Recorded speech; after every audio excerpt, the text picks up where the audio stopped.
मोटे तौर पर। तो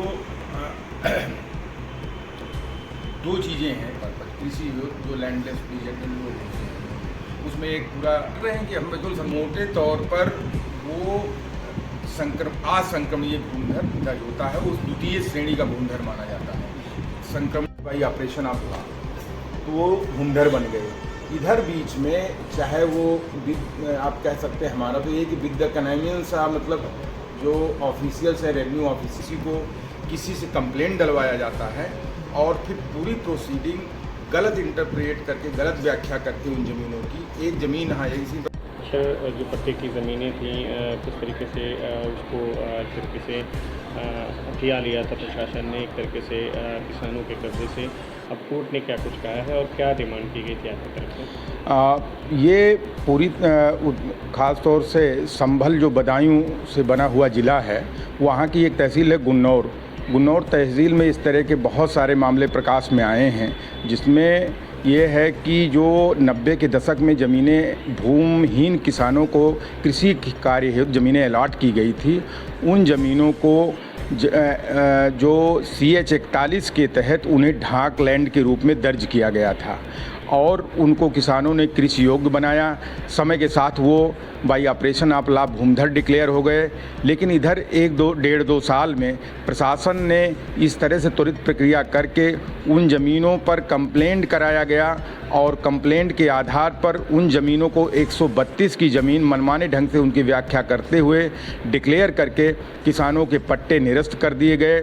उसके खिलाफ फिर रिवीजन किया गया कमिश्नर के यहाँ। कमिश्नर ने भी करीब उन आदेशों को अफर्म रखा, कायम रखा, जिसके खिलाफ मैंने यहाँ पर 3 पटिशनर थे, बेदराम, ऋषिपाल और छत्रपाल, इनकी तरफ से हमने यहाँ पर रिट याचिका दाखिल की, जिसको सुन करके न्यायालय ने हमारे जो विभिन्न आधार थे चैलेंज करने के, जिसमें ये था कि 5 साल के बाद कोई पट्टा निरस्तीकरण नहीं किया जा सकता।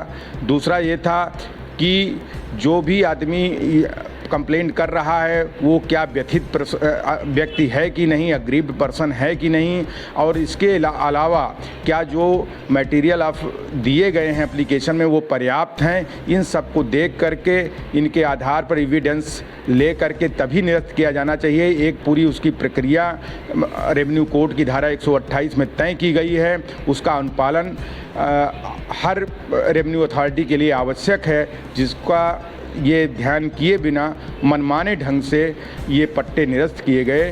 न्यायालय ने इसको उपयुक्त मानते हुए उन पर अंटिल फर्दर आर्डर, यानी अब जब तक कोई न्यायालय आदेश नहीं करती है तब तक उनको उन आदेशों का प्रवर्तन स्थगित कर दिया गया है और उनसे जवाब मांगा गया है।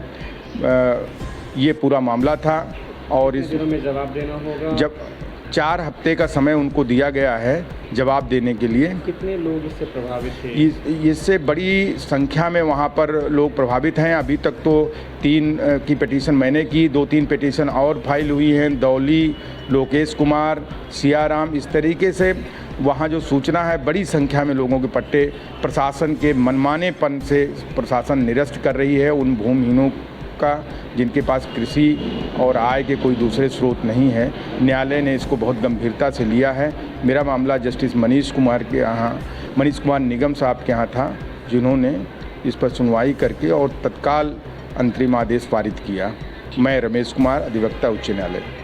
ज़मीन का कोई भी उपयोग कर सकते हैं, घर बना सकते हैं, उद्योग किसी भी धंधे तरह के, हाँ, और ट्रांसफ़र कर सकते हैं, बेच सकते हैं। असंक्रमणीय भूमिधर को यह राइट नहीं होता सारे राइट। ये मोटे तौर पर ये अंतर है। तो पट्टे अलाट हुए, किसी के माँ के नाम अलाट हुआ, वो मर गई, फिर बच्चे, और इसका नियम होता है कि एग्रीकल्चर पट्टा जब 10 साल बीत जाएगा तो 10 साल के बाद